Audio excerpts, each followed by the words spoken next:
My girlfriend started an argument the moment she saw the ring I had secretly bought for her. She demanded to know who it was for and why I hadn't told me earlier. When I told her the truth, she screamed at me, saying, "You're lying to me. If this was really for me, you would have told me." Then she shouted, "Get out of here." I didn't reply. I just walked away and didn't look back. I'm 29, and until 3 months ago, I thought I knew exactly where my life was headed. I'd been with Maya for 2 years, met her at a mutual friend's birthday party, hit it off immediately, moved in together after 8 months. She was smart, ambitious, working in marketing for a tech startup downtown. We had our issues like any couple, but nothing that seemed unfixable. Or so I thought. The ring cost me $4,800. I'd been saving for it for 7 months, putting aside money from every paycheck. It wasn't easy. I had to skip nights out with friends, pack lunches instead of ordering takeout, cancel my gym membership, and work out at home instead. But I wanted this to be special. I did my research, spent weeks reading about the 4 C's, talked to her best friend Sarah about what style Maya would like, even stalked her Pinterest board like some kind of detective. There were dozens of pins saved under a board called Someday, with rings that all had similar features. Vintage-inspired, rose gold band, oval center stone. I wanted it to be perfect. The plan was to propose on our anniversary trip to Big Sur in 2 weeks. I had the whole thing mapped out down to the minute. We'd drive up the coast, stop at that seafood place in Carmel she loved, then head to McWay Falls right before sunset. I'd already talked to a photographer friend who lived in Monterey about hiding nearby to capture the moment. Maya had shown me photos of McWay Falls at least a dozen times, saying it was her dream location. I thought I was being the perfect boyfriend. But I'm an idiot who can't keep secrets, apparently. The ring was delivered to our apartment on a Tuesday afternoon in late September while I was working from home. I signed for the small package around 2 p.m., my heart racing as I held it in my hands. I tucked it in my sock drawer under a pile of winter socks I never wore, then went back to my laptop to finish a presentation that was due by 5. What I didn't account for was Maya coming home early because her afternoon meeting got canceled. I was in the kitchen making my 3rd coffee of the day when I heard her call out from the bedroom. "Hey babe, why are there socks all over the floor?" My stomach dropped like I'd just stepped off a cliff. I'd been in such a rush to hide the ring that I must have pulled out half my drawer and not bothered to clean up.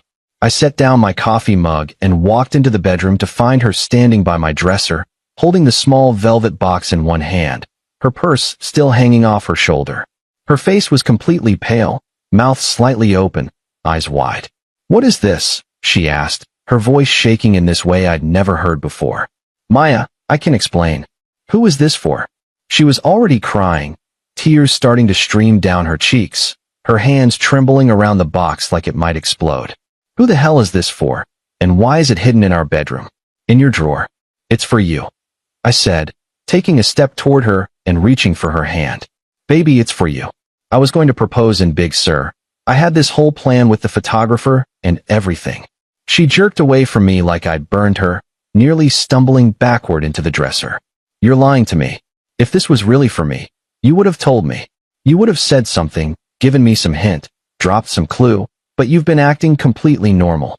Like nothing special was happening. That's the entire point of a surprise proposal. Don't patronize me." She threw the box on the bed like it was contaminated. "I'm not stupid. I know what I know. You've been distant lately, working late at least 3 nights a week, being secretive with your phone, taking calls in the other room. And now there's an engagement ring hidden in your drawer that you're pretending is for me? Do you think I'm an idiot?" I felt my patience starting to crack. I'd spent 7 months planning this, scraping together money, trying to make everything absolutely perfect, and she was accusing me of cheating based on absolutely nothing but her own paranoid imagination. I've been working late because I've been taking on extra freelance projects to pay for that ring. And I've been secretive because I didn't want to ruin the surprise. I've been planning this for months. "Liar," she screamed, her voice going shrill. "You're a liar. I've felt it for weeks now. Something's been off, and now I know why. You're cheating on me, and you're trying to cover it up with this fake proposal story. Get out of here," she shouted, pointing at the bedroom door with a shaking finger. "Get out. I can't even look at you right now. Just get out." I stood there for maybe 10 seconds, waiting for her to take it back, to realize how completely insane she was being, to see the hurt on my face and understand that she was wrong. But she just kept pointing at the door, tears streaming down her face, her whole body shaking with rage or fear or whatever toxic cocktail of emotions had convinced her I was cheating. So I grabbed my wallet and keys from the nightstand, walked past her without another word, and I left. I didn't slam the door. I didn't yell back. I just walked out of our apartment and didn't look back. I stayed at my buddy Derek's place that night, sitting on his couch until midnight explaining the whole disaster while we worked through a six-pack of beer he'd been saving for the weekend. He kept saying she'd calm down, that she'd realize she was wrong once she had time to think clearly, that I should give her space for a day and then talk it through like adults. But she didn't calm down. She doubled down hard. The next morning, I woke up on Derek's couch with a stiff neck and 17 missed calls from Maya. There were about 30 texts, too. Not apologies, accusations. She'd apparently spent the entire night going through my phone records online, my social media messages, even my email accounts that she still had passwords to from when I'd let her use my laptop. She'd found nothing because there was literally nothing to find, but that only made her more convinced I was hiding something bigger. The texts were genuinely unhinged. I know you deleted messages. Who is SHE? My friend Jess saw you at lunch with someone last week. Explain that. You're a liar and a cheater, and I'm going to prove it. I'm calling your mother. That lunch she mentioned? That was with Marcus, a male coworker from my office. We'd grabbed sandwiches at the deli across the street to discuss a client presentation. But Maya was so far gone into her paranoid spiral, she couldn't see reason anymore. I tried calling her once around 10 a.m. She picked up immediately, before the first ring even finished, and started screaming before I could say hello. I hope she's worth it. I hope whoever you're cheating on me with knows what kind of person you really are. I hope she knows you're a liar. I hung up without responding. I didn't have the energy to defend myself against accusations that had no basis in reality. I went to the apartment the next day when I knew she'd be at work. She had a standing Wednesday meeting that ran from 9 to 11.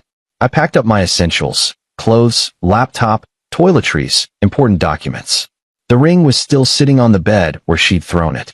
I picked it up, carried it to the kitchen, and left it on the counter with a note written on the back of a receipt. This was always meant for you. I'm sorry you couldn't trust me. I crashed with Derek for a week and a half, sleeping on his couch and contributing to groceries. Then I found a decent one-bedroom apartment across town, about 30 minutes from my office. My lease with Maya wasn't up for another 4 months, so I kept paying my half of the rent even though I wasn't living there anymore. It seemed easier than fighting about it or dealing with potential legal issues. Maya sent a few more accusatory messages over the next 2 weeks, then went completely silent. Her friends blocked me on social media. Our mutual friends started acting weird, choosing sides, avoiding group hangouts where we might both show up. It was like our entire 2-year relationship had been erased from existence. Here's the thing nobody tells you about breakups that end badly. You don't just lose your partner. You lose your whole life. Our friend group split down the middle. I stopped going to our favorite Thai restaurant because we'd had date night there every Friday.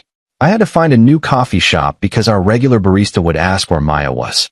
I joined a different gym because hers was 2 blocks from our old apartment, and I couldn't risk running into her during a workout. But I also felt this weird, unexpected sense of relief washing over me. The relationship hadn't been as healthy as I'd convinced myself it was. Maya had always been suspicious, always needed to know where I was and who I was with, would get upset if I didn't text back within 20 minutes. I'd written it off as her being invested in our relationship, but looking back with clearer eyes, it was control. It was jealousy. It was toxic. The ring incident was just the final explosion of something that had been building for months, maybe even the entire relationship. Update 1. 2 months after the breakup, I met Rachel. We matched on a dating app. I'd finally downloaded it after Derek practically forced me to move on. We grabbed coffee at a place near her neighborhood and immediately clicked in this easy, natural way. She was a high school English teacher, funny and grounded in a way that felt refreshing after the chaos with Maya. When I told a joke, she laughed. When I asked about her day, she answered without suspicion about why I was asking. We took things slow, really slow. I was honest with her on our 3rd date about what had happened with Maya, and she was patient while I worked through my trust issues and hesitation about getting serious again. She never pushed, never demanded access to my phone, never questioned where I was. It was like breathing fresh air after being underwater. By month 3, I knew. Rachel was it. She was the person I actually wanted to marry, not out of obligation or timeline pressure or because we'd been together for a certain number of years, but because being with her felt easy in all the ways it should. So I did what any reasonable person would do. I bought another ring. A different one this time, from a different jeweler. One that Rachel and I had actually looked at together during a casual trip to the mall when she'd pointed out styles she liked while we were walking past a jewelry store. I proposed at her parents' house during Thanksgiving dinner, with her whole family there around the table. She said yes before I even finished asking the question. We decided on a short engagement. Why wait when you know? And set the date for late January at a small venue near the lake. I posted the announcement on social media on a Wednesday morning in early December. Just a simple photo of us with the ring, caption, she said yes. Getting married in January. Happiest I've ever been. Within an hour, my phone started blowing up. Messages from old friends congratulating me, comments from coworkers, a few messages from Maya's friends that seemed more curious than celebratory, probably fishing for information to report back to her. And then, around noon while I was in a meeting, 5 calls from an unknown number. I didn't answer during the meeting. It called again the moment I got back to my desk. And again, on the 4th attempt, I picked up, annoyed. Hello. Heavy breathing on the other end. Then Maya's voice, cracking and raw. Is it true? I should have hung up immediately. Maya, is it true? Are you really engaged? To someone else? Yeah, I am. She let out this sound, like a wounded animal, somewhere between a sob and a gasp. How could you? We just broke up. It's only been 3 months. We broke up 3 months ago. You threw me out and accused me of cheating when I was literally trying to propose to you. You're doing this to hurt me. She sobbed loudly into the phone. You're marrying someone else just to get back at me, to punish me for making a mistake. I'm marrying someone else because I'm in love with someone else. This has absolutely nothing to do with you. I want to talk to you. Please. I need to see you in person. This isn't something we can do over the phone. No. There's nothing to talk about. Please. I have something. I need to show you something. It's important. It'll change everything. Maya, we're done. There's nothing you could show me that would change that fact. She hung up abruptly. I blocked the number immediately and went back to wedding planning with Rachel that evening. Update 2. She showed up at my office the following Monday morning around 10. I work at a consulting firm downtown, 13th floor, and our receptionist Diane called my desk to tell me I had a visitor in the lobby. When I walked out through the glass doors, there was Maya, mascara streaked down her face in dark lines, eyes red and swollen, holding something small in her closed hands. You need to leave, I said immediately, keeping my voice low because several coworkers were nearby. Please, she whispered, her voice hoarse. 5 minutes. That's all I'm asking for. 5 minutes of your time. Diane, the receptionist, looked extremely uncomfortable, shifting in her chair. A few coworkers walking by were definitely staring. I didn't want to cause a scene in my workplace, so against my better judgment, I led Maya to one of the small conference rooms down the hall and shut the door firmly behind us. What do you want? She held out her hand slowly, opening her palm. And it was the ring. My original ring. The one I'd left on the kitchen counter 3 months ago. The rose gold caught the fluorescent office lighting. I kept it, she said quietly. I couldn't throw it away. I kept thinking you'd come back, that we'd figure everything out, work through it, and I'd get to wear it someday. Maya, I was wrong, she cried out, her voice breaking. I was so wrong about everything. I went through all your stuff after you left. I checked everything twice, talked to everyone we know, followed up on every suspicion, and there was no one. There was never anyone. You were telling the truth the whole time. You really were going to propose to me. Yeah, I was. I spent 7 months planning it. So why didn't you fight for me? She looked at me with desperate eyes. Why didn't you come back and make me understand? Why didn't you prove I was wrong? I stared at her, genuinely baffled by the question. You threw me out of our home. You called me a liar and a cheater for days. You wanted proof of something that didn't exist. What exactly was I supposed to do? You were supposed to prove it. You were supposed to show me I was wrong. Fight for us, not just give up and leave. I shouldn't have to prove I'm not cheating when I'm not cheating, Maya. That's not how healthy relationships work. You either trust someone or you don't. There's no middle ground. She was full-on sobbing now, clutching the ring box in both hands like it was a lifeline. I trust you now. I know I messed up badly, but we can fix this. We can go to couples therapy, work through my issues, start over. You can call off this wedding. Absolutely not. She's not right for you. Maya's voice went shrill again. You don't love her the way you loved me. You can't possibly. You've only known her for 3 months. You're right, I said calmly, and watched her face light up with sudden hope. I love her more. I love her in a way that's healthy and stable and doesn't make me feel like I'm constantly walking on eggshells, waiting for the next accusation. Her expression crumbled like a demolished building. You're just scared. You're settling for someone safe and boring because I hurt you and you're afraid to take a real risk again. I'm marrying someone who trusts me. Someone who doesn't need to monitor my every move or check my phone. Someone who believes me when I tell her the truth. Someone who doesn't create problems out of thin air. I can change. I've been going to therapy twice a week, working on my jealousy issues, reading books about trust. That's great. Genuinely, I mean that. I hope therapy helps you become a better person and a better partner for someone else someday. But it doesn't change what happened between us. And it doesn't change the fact that I'm happy now. Happier than I ever was with you. If I'm being completely honest. She stood there, shaking, still holding that stupid ring box in her trembling hands. So that's it. 2 years mean nothing to you? They're just gone, erased, like they never happened. 2 years meant everything to me.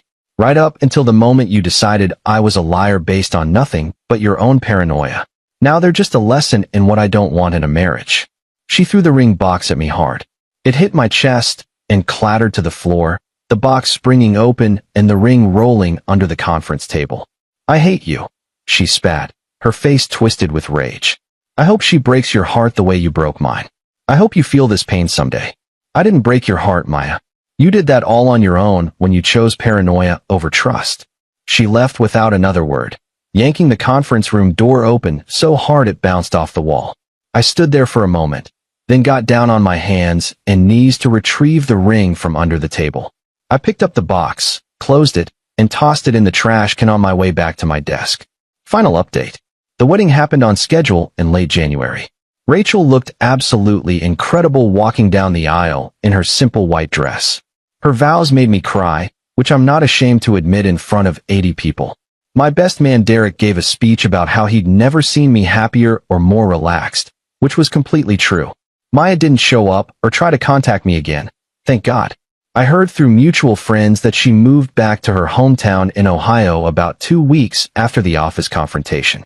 Apparently the therapy wasn't going great, and she needed space from the city and all the memories. Last I heard through the grapevine, she'd quit her tech startup job and was working remotely for some marketing company in Austin while living with her parents. I genuinely hope she gets the help she needs. I don't feel bad for her. Maybe that makes me cold or heartless, but I don't. She made her choices, and those choices had real consequences. I gave her a ring, a proposal plan, 7 months of saving, and 2 years of my life. She gave me accusations, mistrust, and paranoia. We're even as far as I'm concerned. Rachel and I are coming up on our first anniversary next month. We're talking about buying a house in the suburbs, maybe starting a family in a few years. Normal stuff. Boring stuff. The kind of stuff that makes you realize how absolutely exhausting drama and chaos really are when you finally escape them. Sometimes I think about that ring still sitting in a trash can at my old office, assuming the cleaning crew didn't fish it out and pawn it for cash. $4,800 in a dumpster. But honestly, best money I ever wasted. It taught me exactly what I didn't want in a marriage, and led me straight to what I did want. Edit 1. A few people have asked if I ever got my half of the rent back from those last 4 months. No. I considered it the cost of getting out cleanly and moving on with my life. Maya never reached out about it, and I never asked. Sometimes peace costs money. Edit 2. Yes, I kept paying my half even after I moved out. The lease was in both our names legally, and I didn't want her taking me to small claims court or trashing my credit score. Sometimes the easiest exit costs money, and it was worth every penny. Edit 3. Someone DM'd me asking if Rachel knows about this whole story with Maya. She does. I told her everything on our third date over Italian food.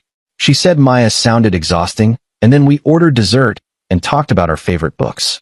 That's when I knew she was the one.